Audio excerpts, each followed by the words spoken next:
தமிழகம் முழுவதும் அனைத்து பல்கலைக்கழகங்கள் மற்றும் கல்லூரிகளில் பாதுகாப்பை உறுதி செய்ய வேண்டும் என உயர்கல்வித்துறை செயலாளர் தலைமையில் நடந்த ஆய்வுக் கூட்டத்தில் உத்தரவு பிறப்பிக்கப்பட்டிருக்கிறது.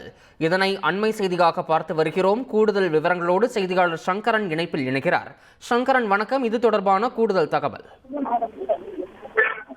வணக்கம். அண்ணா பல்கலைக்கழக சம்பவம் எதிரொலியாக உயர்கல்வித்துறை முதன்மை செயலாளர் திரு கோபால் தலைமையில் நேற்று காணொலி காட்சி வாயிலான ஒரு ஆலோசனை கூட்டம் நடந்தது. இதில் உயர்கல்வித்துறை உயர் அதிகாரிகள் மற்றும் பல்கலைக்கழக பதிவாளர்கள் எல்லாம் கலந்து கொண்டார்கள். கிட்டத்தட்ட ஒரு 3 மணி நேரம் நடைபெற்ற இந்த கூட்டத்தில் எடுக்கப்பட்ட முடிவுகள், அதே போன்று பல்கலைக்கழகங்கள் மற்றும் கல்லூரிகளுக்கு வழங்கப்பட்டுள்ள உத்தரவுகள் தொடர்பாக உயர்கல்வித்துறை செயலாளர் ஒரு அறிக்கை வெளியிட்டிருக்கிறார். அதில் பல்வேறு முக்கியமான விவகாரங்கள் எல்லாம் தெரிவிக்கப்பட்டிருக்கின்றன. குறிப்பாக கல்வி நிறுவனங்களுக்கு சம்பந்தம் இல்லாத வெளிநபர்கள் நடமாட்டம் இருந்தால் அது குறித்த ஆவணங்களை பதிவு செய்ய வேண்டும் என்று தெரிவித்திருக்கிறார்.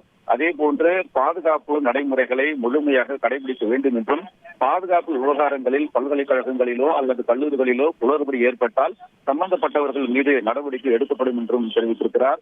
அனைத்து பல்கலைக்கழகங்கள் மற்றும் கல்லூரிகளில் இந்த பாதுகாப்பு தொடர்பான நடைமுறைகளை முழுமையாக கடைபிடிக்க வேண்டும் என்று தெரிவித்திருக்கக்கூடிய உயர்கல்வித்துறை செயலாளர், கல்வி நிறுவனங்களுக்கு வேலை நிமித்தமாக வரக்கூடிய எலக்ட்ரீஷியன்கள், பிளம்பர்கள் உள்ளிட்டோரின் விவரங்களை தவறாமல் பதிவு செய்து அது தொடர்பான ஆவணங்களை பராமரிக்க வேண்டும் என்றும் தெரிவித்திருக்கிறார்.